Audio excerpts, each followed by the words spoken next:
Hello, you're very welcome. Mick Rooney here, investigative journalist, Radio Espial. We have another case for you. This is a cold case and it goes back to 1987. Antoinette Smith. More about that in just a second. The usual proverbials, like, subscribe, hit that bell, blah blah blah. Let's move on. Today I'm delighted to be joined by a special guest. More about that very shortly. But what you're here for is this case. Let's get on with it. Here's the case summary. Antoinette Smith and her friend Marie attended a David Bowie concert at Slane Castle in County Meath, Ireland on Saturday, July 11th, 1987. The pair returned by bus to Dublin City Centre, arriving at Parnell Square around 11 p.m. that night. They decided to finish their long day out after the concert at the Mirage Discotheque on Parnell Street, a short distance away. It was there that they met two men they knew.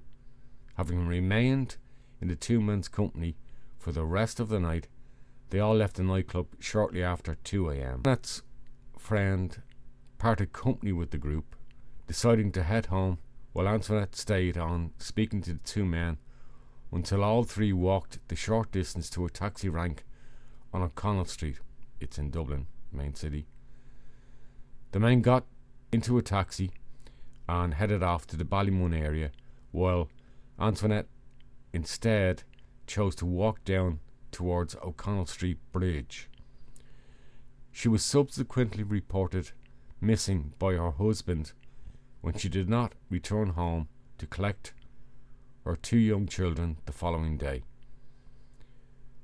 Her remains were discovered and positively identified 9 months later at Glendew Mountain on the Dublin-Wicklow mountain border.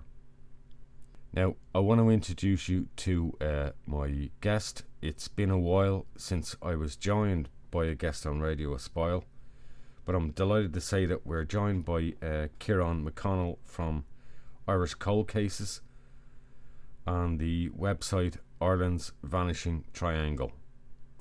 Ciarán, you're very welcome, and it's great to have you along for our case timeline and analysis on Antoinette the Smith case. Before we start, could you tell me a little bit about yourself and what brought you to this study and interest in criminology? Yeah, thanks, Mick. It's great to be here.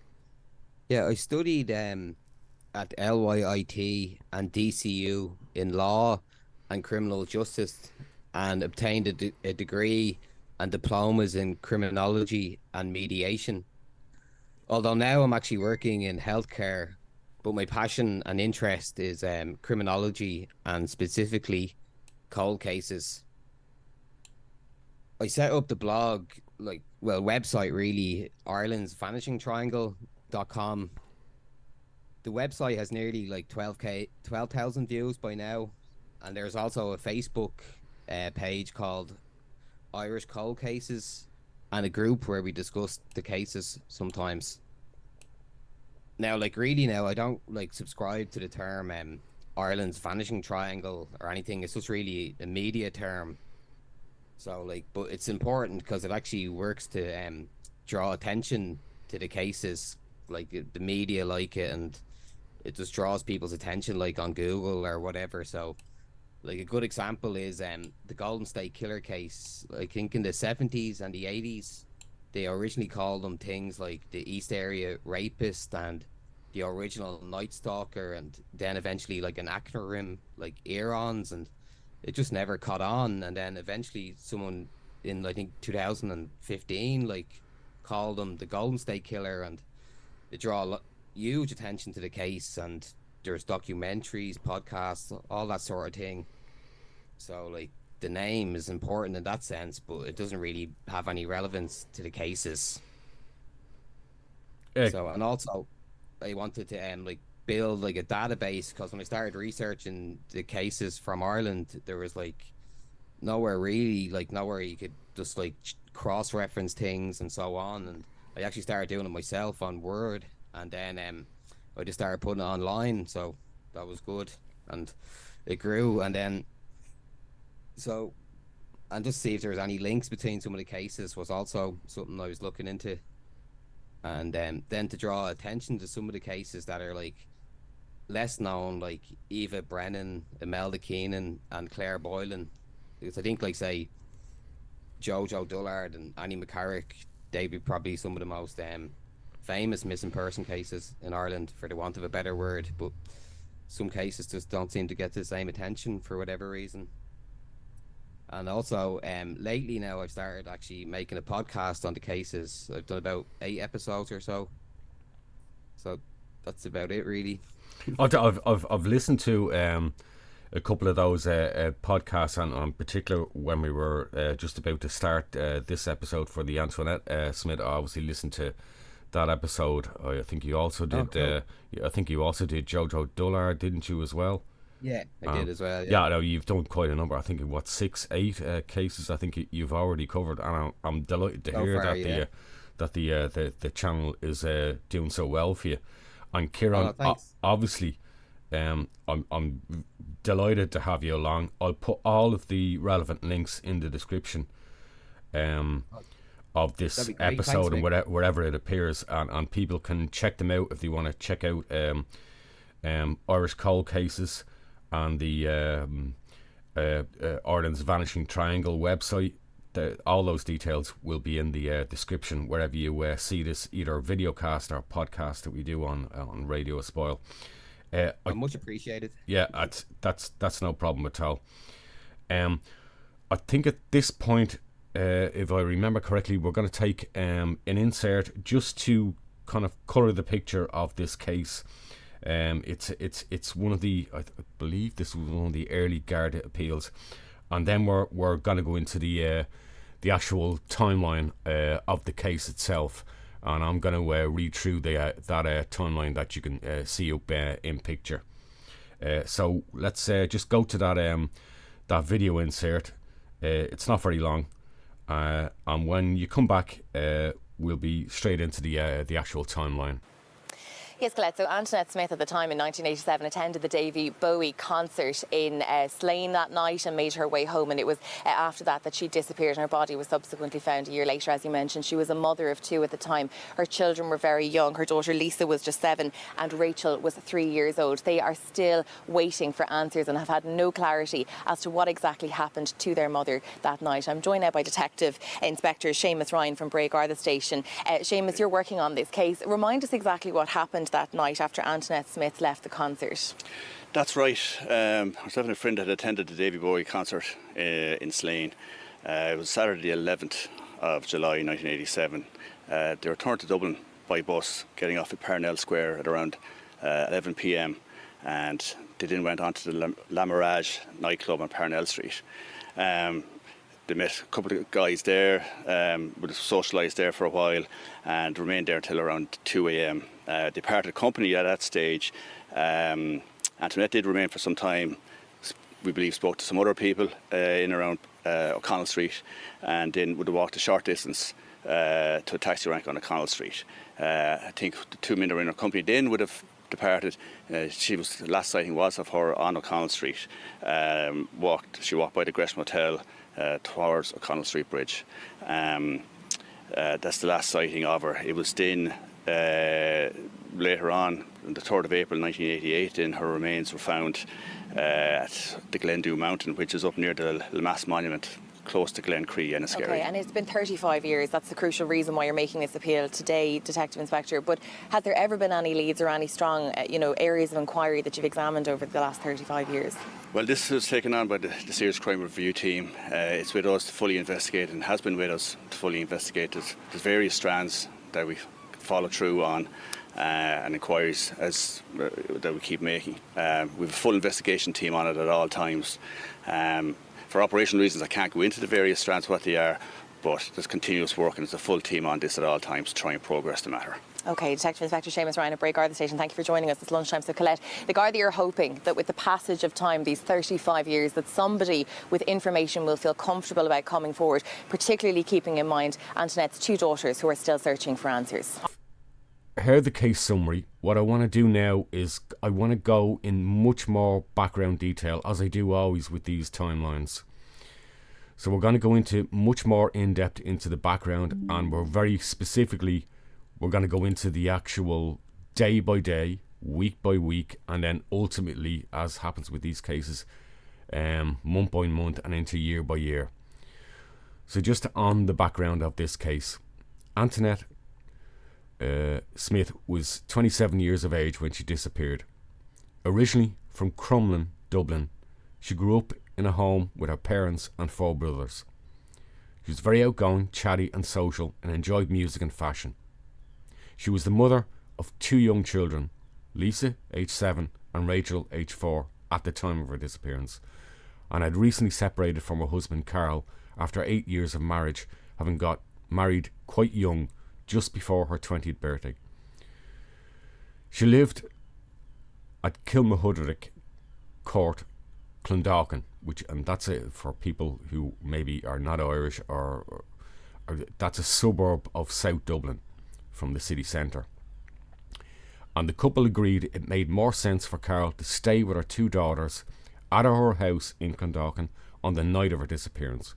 She would stay with her friend Marie Cunningham, who was not just a friend, but she was also a neighbour in the area, a short distance away, and she would be back before midday on Sunday, July the 12th. This was not an unusual arrangement, and Carl often took their 2 daughters on stayovers for weekends at his place with his own family, and also had previously stayed at the home in Culmahudrick Court in Clondalkin. Throughout Sunday and Monday, Carl Smith exhausted every contact and option. He contacted the Irish police, visited his local An Garda Síochána station. Carl, Marie and Antoinette's family made arrangements between them to look after the 2 girls. Before making a formal missing person report, they were advised to go home and return again with photographs of Antoinette. Finally, Monday into Tuesday, July 14th, Gardaí agreed to open a formal missing person file report. The following day, a missing person search for Antoinette was launched. Very limited evidence emerged as to what exactly happened to Antoinette and what unfolded in the subsequent hours after 2:30 a.m. on Sunday, July the 12th, 1987. What seems certain is that Antoinette never returned to her Kilmahudrick Court home in Clondalkin, nor her friend's home where she was due that evening, nor her husband's family home. Following discovery of human remains in the Dublin Wicklow Mountains, I think it's right on the border where her remains were found, Antoinette's missing person case quickly became a murder investigation. However, 36 years on, 2023, no one has ever been arrested for her murder. In subsequent years, Antoinette was not the last body of a woman found in the remote Dublin Wicklow Mountains. So let's really start to get in day by day into this timeline. You're seeing a couple of images of Antoinette Smith. Images of Antoinette are very difficult to find because, remember, as I always say, we were back in 1987, not in an era of social media profiles and what have you. People didn't have mobiles. So, we're limited in the captured images of Antoinette at the time of her disappearance and prior to it. What you're also seeing here, and we're going to talk about these in the timeline because they're significant pieces of evidence. One is the t-shirt. Unfortunately, it's in black and white. That's that Slane 87, David Bowie, Big Country, the major support act that Saturday, and other bands there. You're also looking at a Texaco. It's like a hold-all bag that she carried with her that day. Again, more on those later. But let's really delve into it. I want you to picture, if you were alive or born at the time, it's 1987. Very different time. It's Friday, July the 10th. Antoinette Smith and her friend Marie Cunningham have decided to attend the annual weekend music concert at Slane Castle in County Meath. Just to clarify, County Meath is an adjacent county to County Dublin. It's slightly to the northwest. It's about an hour's travel away from Dublin, the city centre. They're big fans of musician David Bowie, and he will be performing there the following evening, Saturday, July 11th. Although now separated after 8 years of marriage, Antoinette and her ex-husband Carl Smith have maintained an amicable arrangement for child parenting. They have 2 young daughters together, aged 7 and 4. Carl often spends time with the girls on weekends, either bringing them to his home or sometimes staying at Antoinette's house in Culmahudrick Court, Clondalkin. She meets him late on Friday afternoon and discusses her plans for the weekend. So this wasn't something that where she bought her concert tickets weeks before, as sometimes people do for these music concert festivals. This was kind of a last minute spur of the moment. She hadn't even got her tickets. She just decided, asked her mate Marie, let's go to Slane tomorrow. David Bowie's playing. Yeah, let's do that. Carl confirms that yes, as normal, he's going to be taking their 2 daughters that Saturday. Initially the plan was a stay over at his home. We're going to take a video insert. This is just to give you a flavour of that weekend. This would have been a very major weekend in Dublin and Meath for that concert festival for David Bowie at Slane Castle. Let's have a look at that. Castle in 1987 was the main place for Irish music lovers to catch the big international acts. For Antoinette, the opportunity to see David Bowie performing live was one that could not be passed up. So having decided to go with a friend, all that was left was to arrange that the children would stay with their father.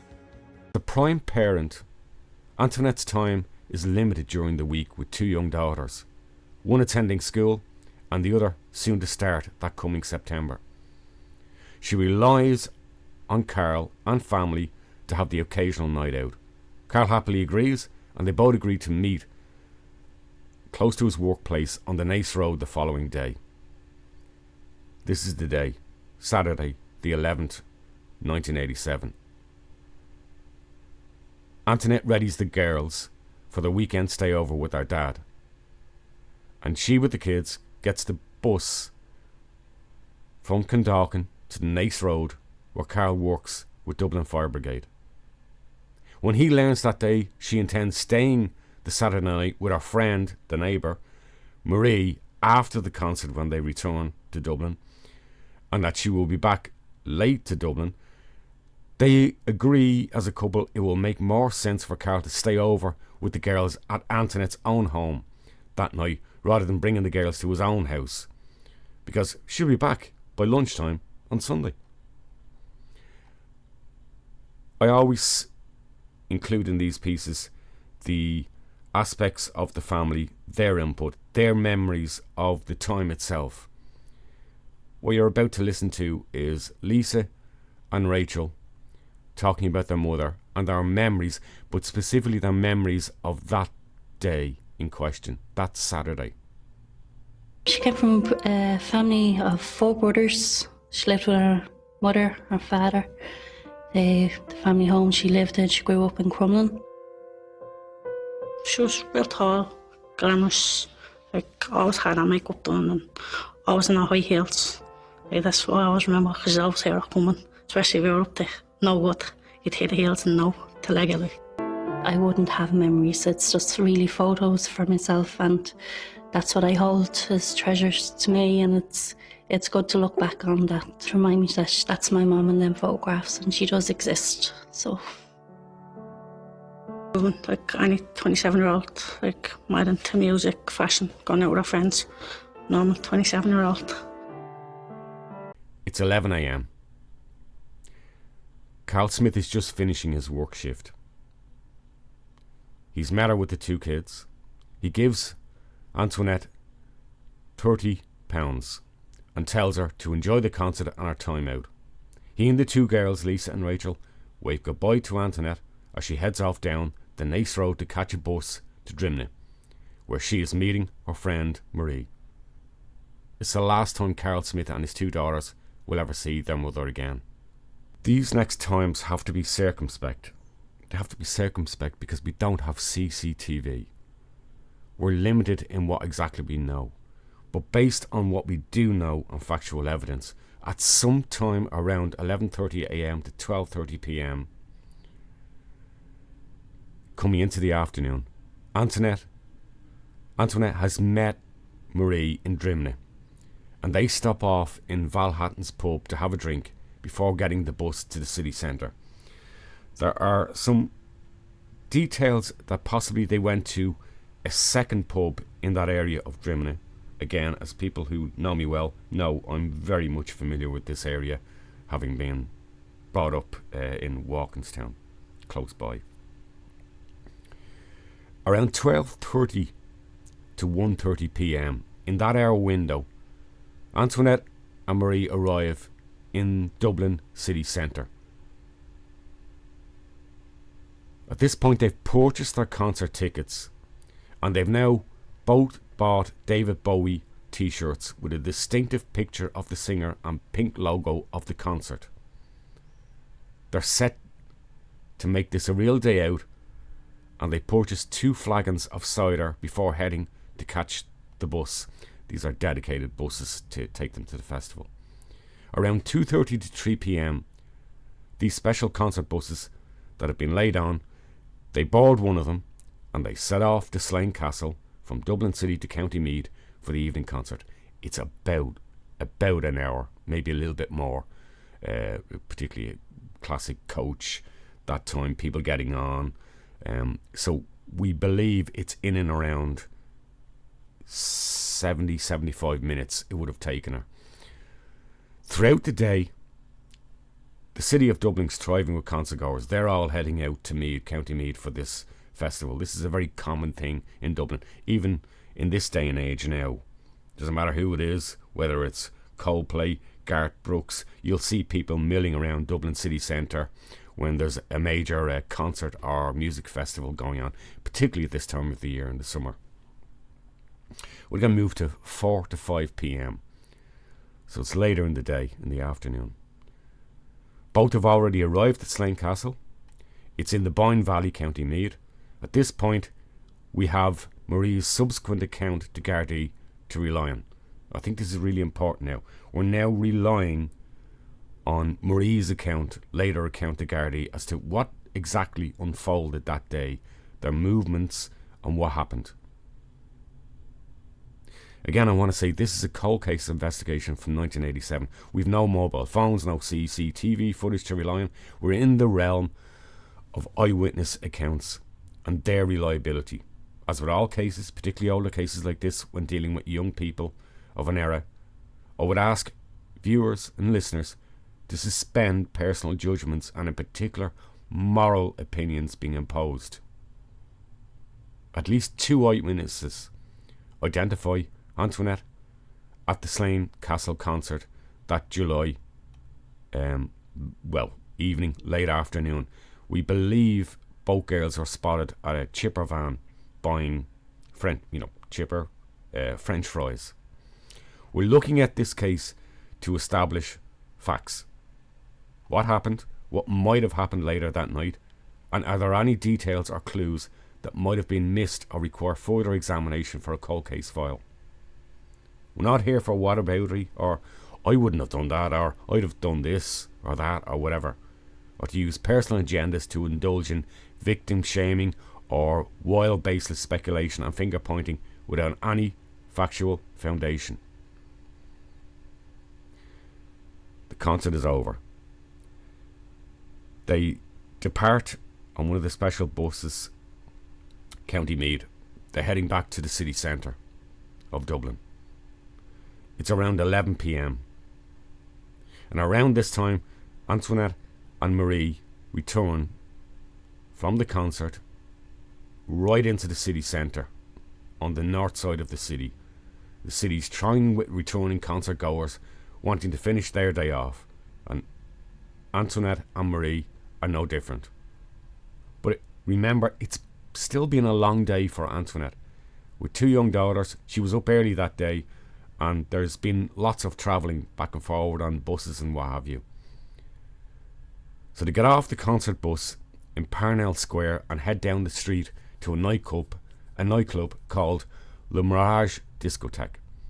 Many nightclubs around this time, 10, 11 p.m. in the evening on a Saturday night, are just beginning to open for business.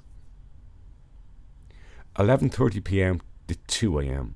We're now getting to the crucial timeline piece of what happened. According to Marie's statement to Gardaí, she says that they were both in good spirits and consumed 1 pint of Harp Lager each, spending most of the time at the nightclub dancing. Other nightclub goers at that club would also identify Antoinette. She'd been at the club before. During that evening at the nightclub, they met 2 young men known to them at the Le Mirage Club, and were mostly in their company for the rest of the night. We're on to 2 a.m. Now 2 a.m. obviously we're now into the early hours of Sunday, July the 12th, 1987. Antoinette and Marie leave the club in the company of the 2 men they met there that were known to them. They all head in the direction of O'Connell Street from Parnell Street. Antoinette wants to continue the night on, according to Marie. There's something of a brief argument, nothing too serious, but there's a brief argument between her and Marie. Marie just is tired, she wants to go home. Antoinette wants to continue the night on.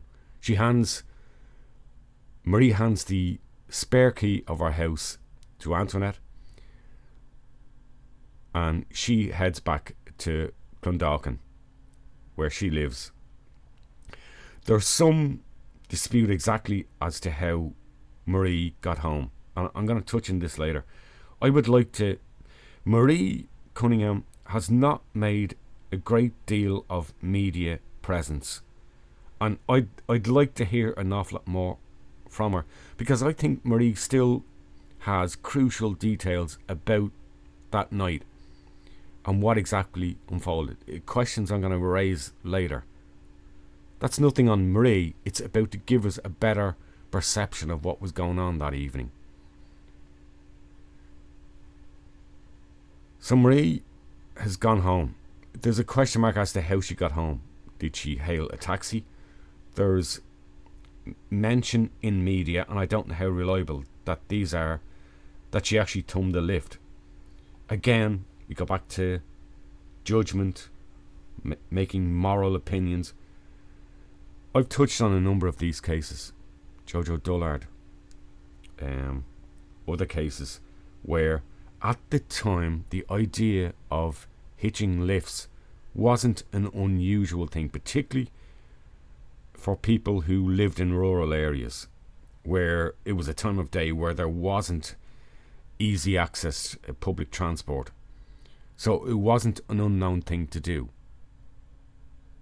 But however, we know Marie got home safely to Clondalkin. 2:15, 2:45 a.m. According to statements to Gardaí by the 2 men later interviewed, the 2 continued to chat with Antoinette for a short period of time before deciding that it was also time for them to head home to Ballymun from the city centre.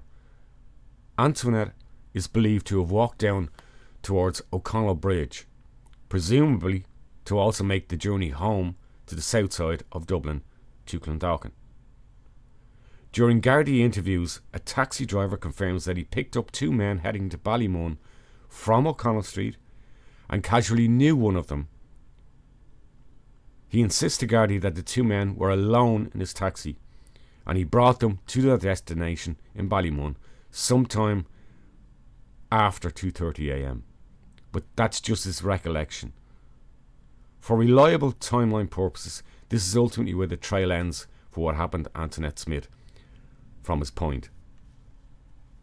But we will revisit this later as to what may have happened according to witness statements and people who came forward when the Gardaí launched a more intensive investigation months later. What you're seeing there in image is there was later a reward offered. This is the description of Antoinette on the night she disappeared, and obviously the contact details for people with information. So we've gone from July 1987. We're now quickly going to move to Sunday the 3rd of April 1988. Antoinette Smith has been missing for 9 months. Gardaí have limited substantive leads in this case. It remains a missing person case. However, that's about to change. At 4 p.m. on this Sunday, the 3rd of April, a family from Ballymun, Dublin are out walking in the mountains with their children. It's the Easter Sunday. It's a remote area of the Dublin mountains called Glenadue. The family made a disturbing discovery. Human remains in a drain next to a turf cutters road near the Sean Lemass monument. A lower human leg and foot is protruding from the subsiding soil. It takes them a while to get from the mountainside and find a phone to alert Gardaí. We're going to just take a video insert of, and I want to stress this is a reconstruction, it's a reenactment from an RTE programme. The 3rd of April 1988, a family out hill walking in the Wicklow Mountains make a gruesome discovery. The remains of 27-year-old mother of two, Antoinette Smith, had lay submerged in the bog for 9 months. But what sequence of events culminated in her murder and clandestine burial? To this day, the crime remains unsolved. Okay, so a difficult circumstance for that family.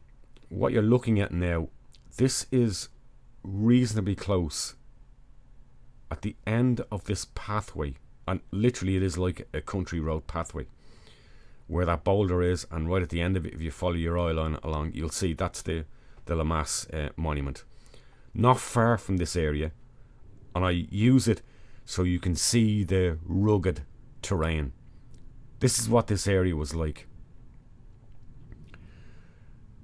Now think about this. This area at night, there's no lampposts, there's no street lighting, there's nothing. This area is pitch black. You wouldn't walk from that boulder to that Lemass monument without probably veering off and stumbling over, because you're in the pitch black, even in the summer with the brightness of the sky. The identification of a decomposed David Bowie t-shirt and female body resulted in Gardaí's suspicion that the remains belonged to Antoinette Smith. Following a forensic examination and autopsy of the body, a key was found with the remains and was later confirmed to be the spare key given to Antoinette by her friend on the night she disappeared. I'm going to take a video insert, and this is about the identification. I believe this was a senior Garda officer who worked on the case at the time. When the body was fully exposed, I saw that it was in an advanced state of decomposition, and a very significant thing, 2 plastic bags had been placed on the head of the deceased and tied. We conducted a detailed examination of the location where the body had been concealed and also the surrounding area. During the course of that search, we found a door key and items of clothing, including a t-shirt.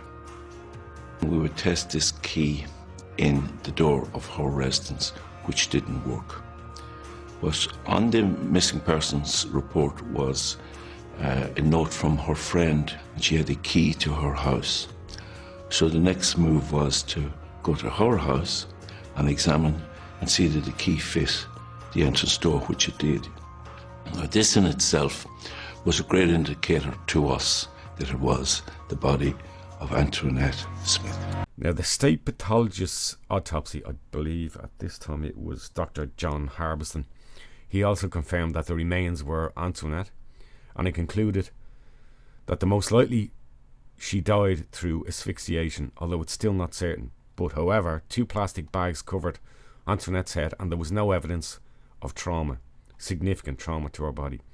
The sight of the remain clearly demonstrated an effort made to conceal Antoinette's body, but heavy rain, mixed with a later dry spell, had led to the collapse of soil around what appeared to be a shallow makeshift grave. Further examination would later lead Irish police to believe that due to the location of the body, forensic circumstances of the case, that at least 2 people had to have been involved due to road access. The actual shallow grave was found, I believe it was 30 to 40 yards off the very narrow road itself. Now, if you contemplate that, how on earth do you manage that in the darkness, or do you do it in the darkness? These are some of the things we need to consider. Gardaí launch at this point a full murder case inquiry, but remain cautious about details they're prepared to release to the public. This is not an uncommon thing with cases like this. Gardaí are very, and police in general, about murder cases, are very circumspect about releasing specific details about the crime scene, details of the person themselves, how they were found, because they're conscious that they're trying to catch a murderer. Let's take a look at another of those Gardaí appeals. This was in May 1988, so this was like literally almost a year after the disappearance of Antoinette. Back in Dublin after the concert, Mrs. Smith went to a late-night disco in Parnell Street with her friend Maria Cunningham. As in this reconstruction with lookalikes, the 2 women left the disco in the early hours of Sunday morning with 2 acquaintances.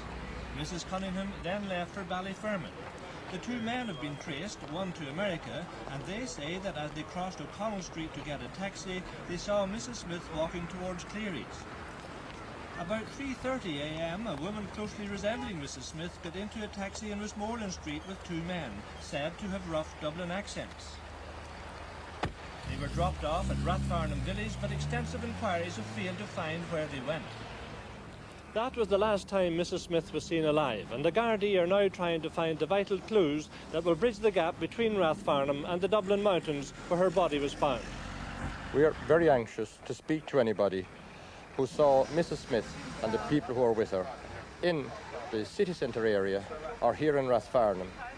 We are also anxious to speak to a young lady who alighted from a taxi at Grange Road near its junction with Nutgrove Avenue. After she alighting, a young man entered the taxi. He was in his shirt sleeves, he was puffing a little bit, he was out of breath, and he said his car was broken down, and he was taken to the junction of Walkinstown Avenue, the roundabout at Walkinstown Avenue. And from there on, we have no further information, and we would like, of course, to speak to anybody that can help us.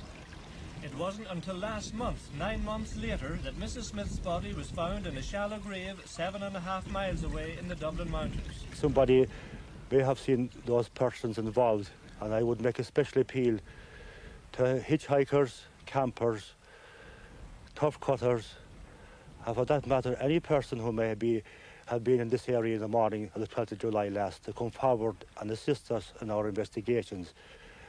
Anyone who can help is asked to contact the incident room at Tala Garda Station, phone 524400, or any Garda station. The main focus of the investigation becomes where Antoinette was going after 2:30 a.m. on the morning of July the 12th, 1987.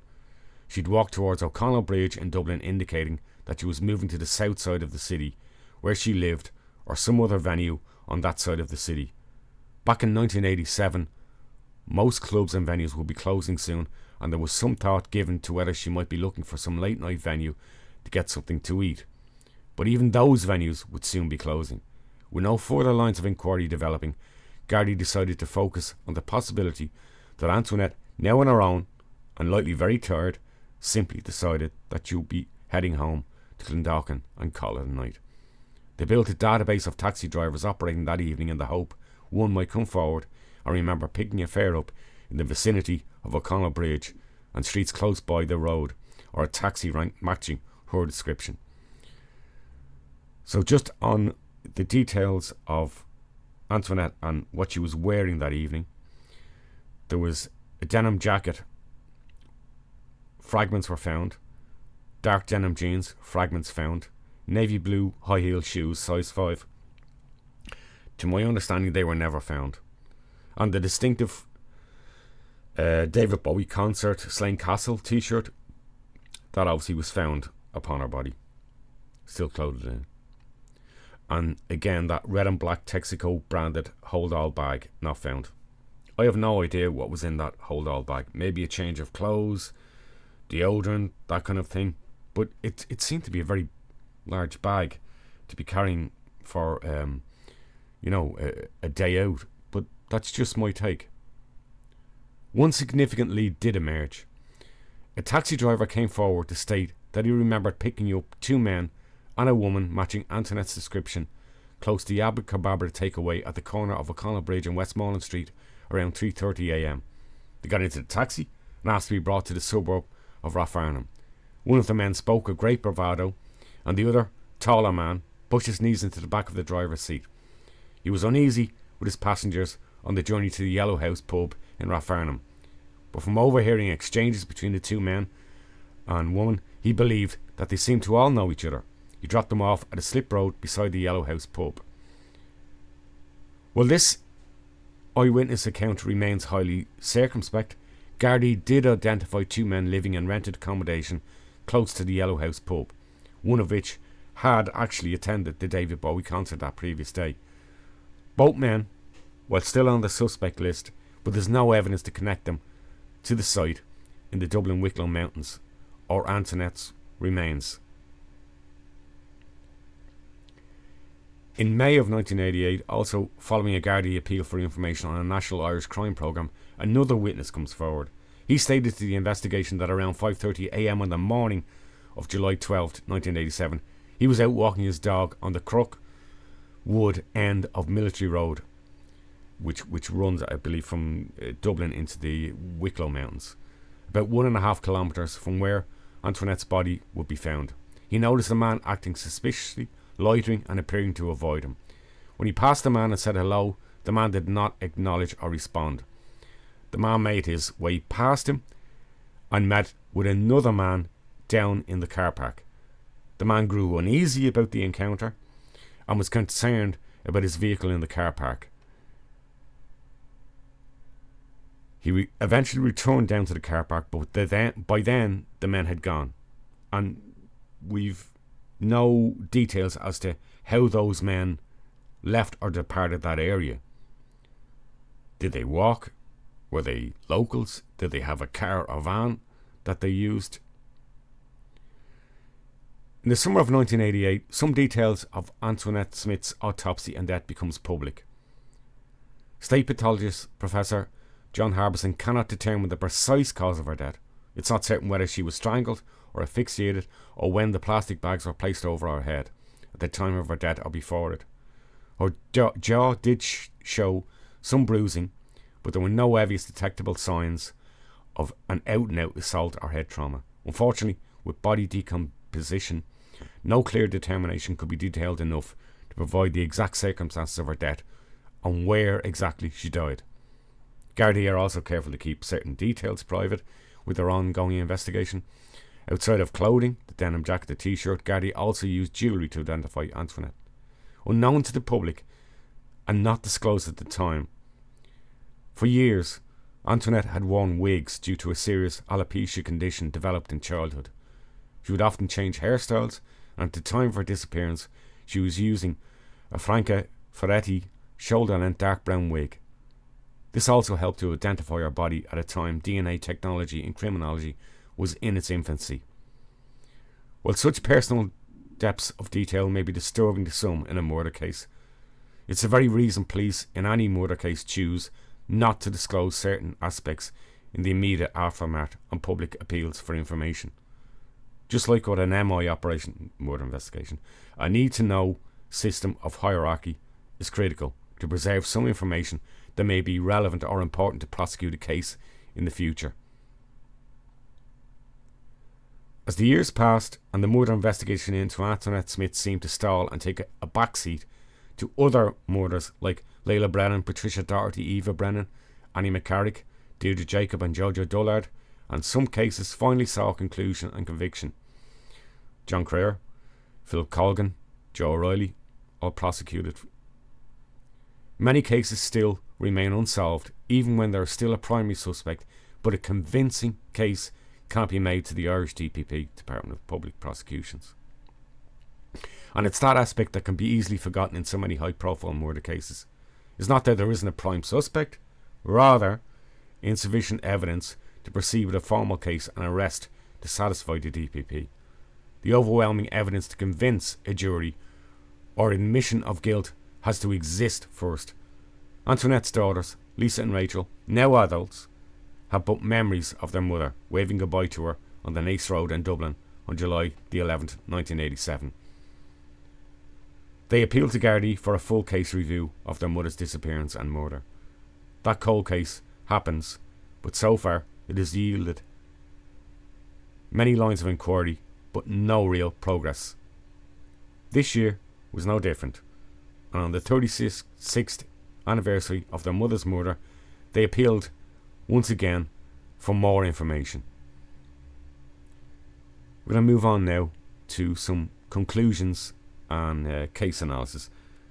Just before that, I want to go to Kieran and just catch up on his thoughts, having gone through the core of the timeline on this case. Were conclusions and case analysis. This is, it's without doubt one of the oldest cases I've looked at and followed throughout the years.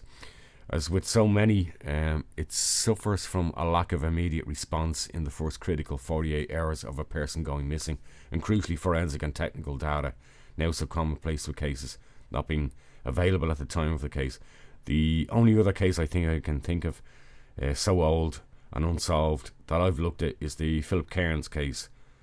Not surprisingly, both are unsolved after many decades, and I'm sadly conscious that they may never be solved for the families of their loved ones. While we can use updated DNA testing and better information gathering and new investigative techniques, we can't post-reinvent the mobile phone, the CCTV footage, dash cams, or plug into memories and recollections of witnesses as if we were watching a TV show or live stream on demand. We don't have a time machine. The deceased can't speak, only the living. The case of Antoinette Smith follows that same pattern. Kieran, while you've been sitting there in the background as I went through the timeline, just on the core timeline, your general reflections on where you are with this case. Yeah, no, thanks, Mick. No, great work with the timeline, really. Thank you. I've nothing really to add to the timeline, to be honest, because it's like so detailed, and you went through pretty much everything, and a few things actually that I wasn't aware of myself. So the timeline really was brilliant. But I more kind of have a few sort of questions for you, if that's all right. Sure, yeah, absolutely, yeah. Right. Well, the first thing I was just wondering about, the Texaco bag, would that be like a handheld bag or like a backpack that you would put on your back? It's not like a haversack or backpack. It seems to be, from the images I've seen, it's like a hold all bag.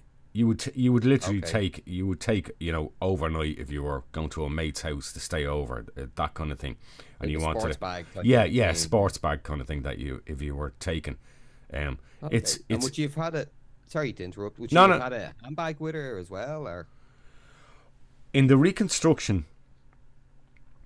I've never seen mention of it, and I don't know whether the RTE reconstruction, and I think I showed a clip earlier of some of the details in it, and I don't know whether that was, you know yourself with these reconstructions, there's a degree of sort of editorial freedom, and she was shown, I think it was like, now don't quote me on the colour, I think it was like a bright bluish handbag, over the shoulder handbag she was also carrying. Maybe she did, maybe she didn't, maybe that was you just wouldn't edit. know, like- I don't know, but it's never been mentioned in the case in the detail. The Crime Stoppers, request for reward and information. It's never been mentioned. So, for the moment, I'm going to discount, maybe rightly or wrongly, that she was carrying a handbag. But certainly it's not listed at sadly, the remains site. Neither the hold all bag or what else? The shoes. The high heels. She that was her general attire. She regularly wore. She was very fashionable, so she regularly wore high heel shoes. And to my knowledge, they were never found at the remains. So it begs the question that I've already asked in regards to the location of the site and how far off the road was. Do we really know where time of death and circumstances actually happened? I don't know. There seems nothing leading up to that site other than fragments of clothing around the immediate site were found. So I don't know whether that immediately answers your question, but yeah, there are critical pieces potentially of evidence whether she was carrying a handbag or wasn't. The hold all bag, the high heel shoes that were not found, where are they? I don't know. Yeah, like it seems like a lot to bring to a concert, doesn't it? A big bag like that. It's true. I think I mentioned that. I mentioned that. Yeah, and I thought she was staying over at Marie's house. So maybe, but it seems an awful lot. Yeah, if you kind of think about it, and these are the crazy things. Well, not crazy, but what I'd like to think are sensible things. I think of it. Why the hell would you bring a hold all bag that size to a gig? I hate going out and going to places or venues like that where I'm carrying an awful lot of stuff that I have to look after. I'm afraid to put it down or lose it. And I'm thinking, if she was going back to Clondalkin with her friend Marie, why the hell wouldn't you just go back to Marie's house? Or when you leave with the two kids, Marie, I'll knock into you. I'll just throw this hold all here. It has me change of clothes and stuff for the night, because we don't want to be dragging that with us, do we, for the day out? Why didn't she do that? But then these are the why do and we have to be careful not to be judgmental, or I don't know that that would have whatever. I don't know. Yeah, I don't know why she didn't do that. That would have made more sense, but she didn't. But no, and I was going to say, this bag, like, this would have been quite a common bag at the time, would it? There would have been a lot of people with this bag. Texaco shell bags, Texaco bags, that kind of thing. Yeah, they would have been quite common, not entirely uncommon. So to think that there were two people in Dublin on the day carrying a Texaco hold-all bag would not be a complete crazy removed line of thinking. That's quite possible. A thought actually that just crossed my head. I wonder, did the taxi man mention that about the Texaco bag? I never heard that mentioned at all by the taxi man. Yeah, you see with our, I call them the three kind of cases. We've got our two men from the nightclub, we've got our two men from the Rathfarnham Yellow House, and we've got our two men, car park Crua Woods. Yeah, the two men from when she was in the taxi. Well, you know, as the taxi man said, going to Rathfarnham, if it's true or not. But you think he might remember the Texaco bag. There's no mention of somebody getting into. And what, did they all sit in the back seat of the car? Well, if you got a hold-all bag like that, it seems very awkward. Be on your lap, be maybe down by your feet. It's kind of something as a taxi driver you would notice. Well, if you were picking up someone at 2 a.m. in the city centre and they put a bag in your boot, that would be, you'd remember that, because that would not be a regular thing, you know. Yeah. So again, it's just they're just, and it's like I said in the timeline. I'd like to. I think it would be helpful, and I'm sad it didn't happen. You know, in the last month, I think it was, it would have been the 11th, 12th, that the family maybe didn't maybe reach out and try to involve Marie more in the reach out for appeals and information. Because let's face it, from what we know, Marie is the person who last seen her up until we're sure of what the circumstances were. It's after Marie leaves that we don't know what happened after that. And I think there's an awful lot of details that Marie could present in the public arena in a Gardaí appeal about what was in that hold all, you know, what exactly was going on that day, what kind of form they were in.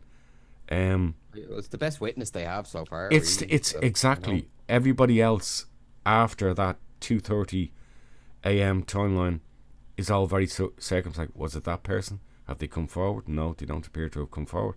That's the I think the problem that we have. Yeah. So long ago as well. And this is this is always the problem in cases like this.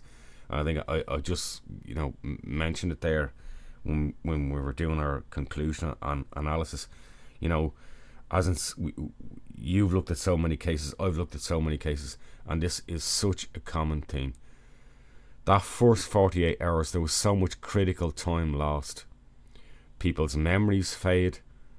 They're just not plugged in to things.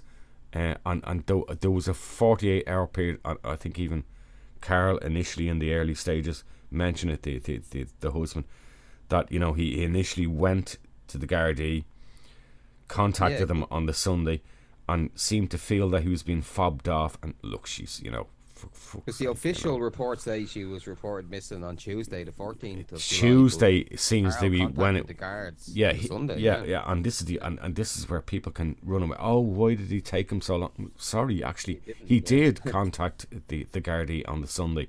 Him and Marie made efforts, but they just felt they weren't being taken seriously, and it was like, look, for God's sake, your wife will eventually turn up.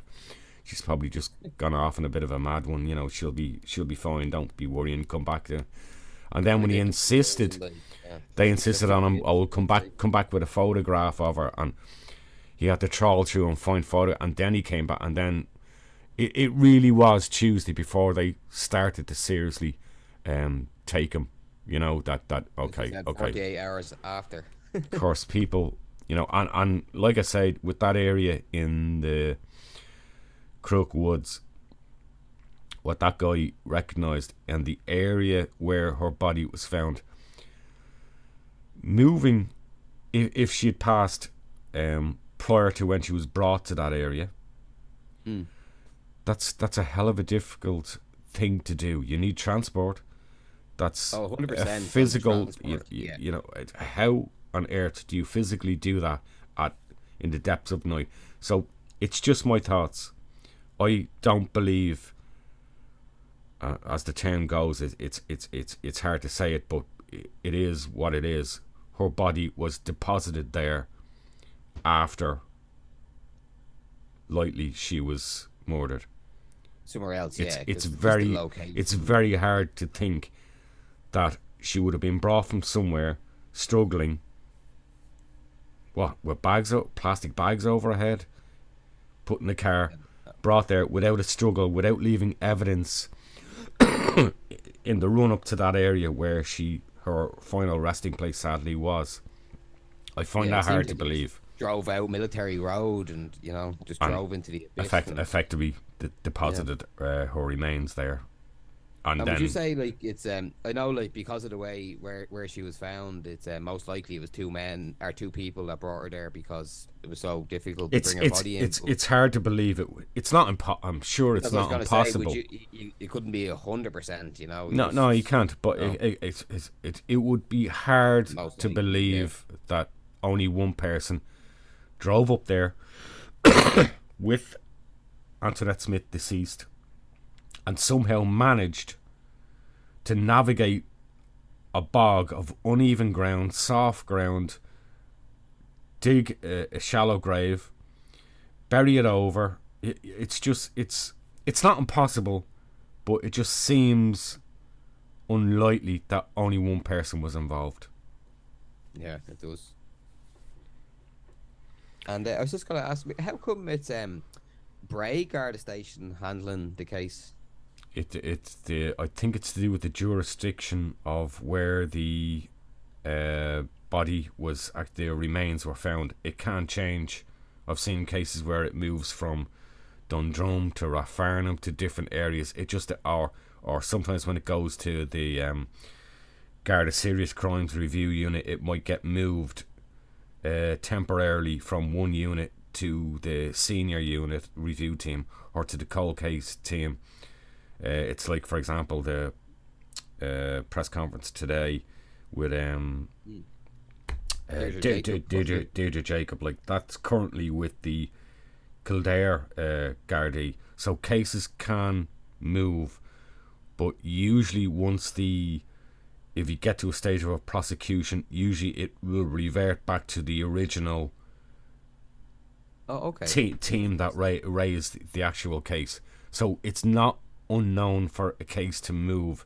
It depends on how a case progresses. Something could develop, be it in this case or any other case, that suddenly goes, okay, you know, we need to move this to another unit or another Garda. But generally, for the purposes of information, if anybody has information, be it on this case or any of the other cases that we cover, always look for those proper official, either Crime Stopper or Gardaí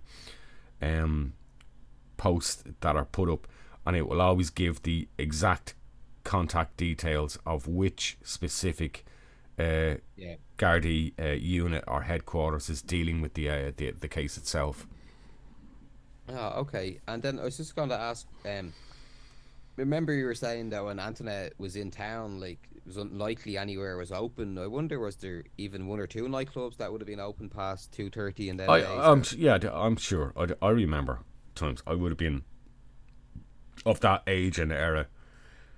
I know there were nightclubs open up till 4 a.m. You know, and you get in at 2:30, like, you'd be let in, yeah. Okay. Yeah. It's not entirely uncommon. Okay. Let me go back to some of our and reading some of our conclusions here on analysis. As I've said, one or more likely two people killed Annette for whatever reason in the early hours of July 12th, 1987. She didn't walk to her shallow grave in Glendew or from O'Connell Bridge, Dublin City. Willingly or under some pretense, persons unknown took her there and ended her life and robbed two young girls of her mother. This wasn't an accident, something that just got out of hand, a spur of the moment action that resulted in an unforeseen or accidental death. This wasn't immediate opportunism. This wasn't an unfortunate accident when someone argues and does something stupid. There was possibly some short-term opportunity, maybe. Antoinette being in a vulnerable place with the wrong people, but what unfolded had little motive beyond control and gratification. But there was a great deal of planning once the night unfolded, whether through this gratification, kicks, or absolute disregard for human life. Did Antoinette know her killers?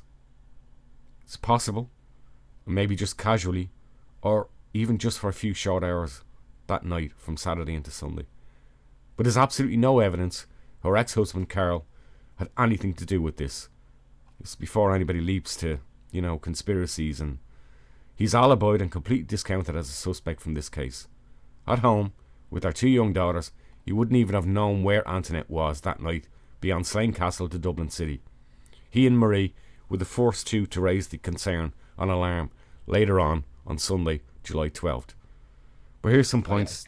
Sorry, Mick. To consider. I completely agree with you with Carl. Sorry for breaking your thought. Yeah, no, you're fine. With Carl, you're 100% on that. Yeah, and even we've heard his daughters speak about their dad in recent years. There is absolutely no suspicion, but yet I've still read, social media mutterings and whisperings of, I'm sorry, it's you're barking up the wrong tree. Completely. And some other points to consider. Antoinette was killed far from her home, and our immediate family would have been circumspect to her whereabouts at the time. Whoever murdered Antoinette had to have viable transport and at an unknown time into the mountains. She could not have been carried, subdued or alive from a roadside some 30 yards into the woodland without the assistance of another person. In other words, this is highly unlikely to a one-person crime. It's not impossible, but it's highly unlikely. No evidence of a scuffle. Her Texaco bag or shoes were never located at the turf drain. No blood evidence was found, even if there was a physical fight and resistance. There was no significant body trauma. She had 2 plastic bags placed over her head at some point. Her bag of high-heel shoes, not in the vicinity of the area. Her wig was found with her remains, along with clothing, the t-shirt, fragments of denim cloth from either her denim jacket or jeans, and jewellery. There's nothing, and of course the key, there is nothing to suggest Antoinette was killed at the area her body was dumped. Considerable decomposition of the body limits extracting greater detail about her death and what exactly occurred. Antoinette Smith was lightly asphyxiated, but we can't be certain, and killed somewhere else prior to her ending up in Glendew. She was dead before her body was ever dumped there. Her time of death is not exactly known. She could have been dumped there any time from the morning of July 12th or days later even. Her killers didn't take a bus or a taxi up there carrying her body. The plans for her disposal clearly happened after she was killed, whether in the immediate hours or days later. Now, we've seen some appeals more recently, 2022, 2023 appeals. It's quite noticeable in the very recent annual appeals for information, Gardaí have ceased mentioning the so-called second taxi driver incident. These are the 2 men with a woman going to Rathfarnham, somewhere close to the Yellow House pub area. The shift now appears to be on the 2 suspicious men at Crook Wood, spotted at 5:50 a.m. by the dog walker. So look, my final thoughts, and Kieran is also going to give his final thoughts on this case. But people out there know something about this case. They may be afraid. Relationships may have changed with people they knew, or whispers that they heard. Those people need to come forward. Kieran? Yeah, thanks, Mick. Just my main conclusion on the case is, I remember in 2013 there was a cold case review done by the Serious Crime Review team. Yeah. And they announced that some exhibits were examined, but nothing of evidential value was recovered. So I'm kind of hoping that they might have some partial DNA or some samples that, like, in the coming years, decades, whatever, they can re-examine profile from them, eventually in time. So, and as I said earlier, you know, often with these cases, there may be something that can't be proven of evidential value, but has been found, but it can't be directly linked to the case, and it's held until a period of time where something can come forward. But the Gardaí are not going to announce what that is. No, certainly not, no. But just hopefully, you know, with genealogy sites and all, if they get some sort of, like, absolutely, profile, and that all helps. Has to be the main hope for me, anyway. When it comes to solving it, it's just so long ago, you know. This is what makes that. The longer time goes on, it makes it so much harder. Yeah. What remains unknown and questions what type of bags were used over Antoinette's head. I don't know. Were they just these classic, you know, these typical plain white, plain blue? I believe they may have been blue bags, plain blue bags. But there's been no discussion about markings on them. I think if there was markings on them, there's some trackability or tracing of them. You know, as to the... Nick, sorry to interrupt, just ask, would you see this as a common MO, the plastic bag thing? Yes. It's I think there. If you check, go back over your files, I believe I'm not mistaken, there's 2 other cases of women that we're dealing with. I think up to the 12 women that we're dealing with. I believe there's at least 2 other cases where bags are involved, and a certain Larry Murphy is involved in one of those cases.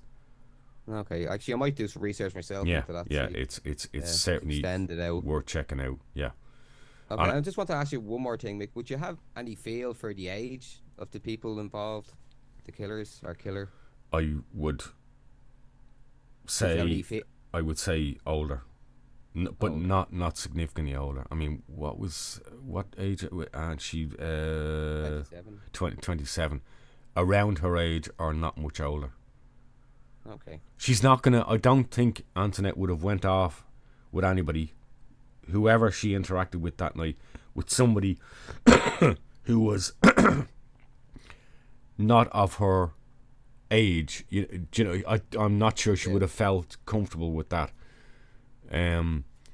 Unless, of course, it was a passing driver who offered her a lift and said, "Oh, where you going, love? You know, don't worry, I'll take you home. I'm going that way." You know, it's possible. But if she was looking to further the night on and spend time in the company, having a good time with people her age, people, yeah. it would very likely be people within a 5 or 10 year span, I think, of her age at that time. And Okay. that's just the impression I get. I could be wrong, but that's just the impression I get. So yeah, I mean, we've many more unanswered questions. Yeah. I don't know. Last thoughts, Kieran, on the case. No, just yeah. that hopefully, like, this, my main hope really is the DNA thing. If it's if it's possible, that would be my main.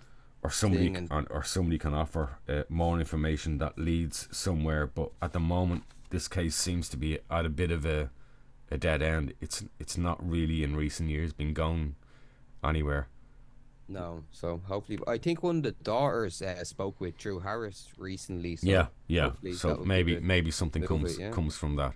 Yeah. Yeah. Kieran, just before we finish up, just your you talked earlier. I know, just to clarify, Irish Cold Cases. Kieran McConnell. Yeah.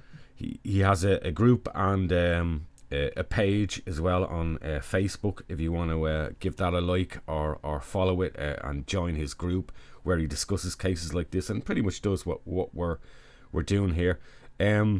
Also, Ireland's Vanishing Triangle. Great website. That's something that Kieran wants to build up as a real database core resource for many other cases. Kieran, so if anyone wants me to add any extra cases or any input for the website or suggest a case, much by appreciated, all yeah. means. Much appreciated. And I can absolutely tell you now, without any reservations, you're going to be hearing Kieran's voice here on Radio Spoil probably a lot more over the coming weeks and months as we thanks, Mick. as we take a look at cases. Yeah. So again, Kieran, thank you for joining me. Thank you everyone for joining us on this episode of Radio Spoil.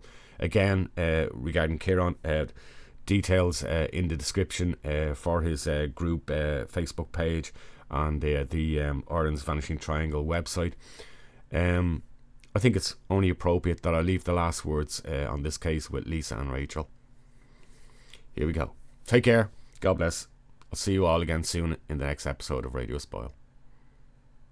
I feel hurt because that person or them people took so much away from us that I hope they can sleep with themselves at night, because they've tore a whole family apart, and it's just, you can't get that back. Like, it wasn't just the fact that our mammy was dead and she was gone and we weren't going to see her again.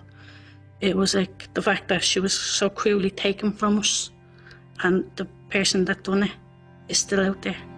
Catching the person is not going to bring her back, but it helped me sleep a little bit better. It doesn't go away for us, and it would be nice to get closure as well and to let her rest in peace.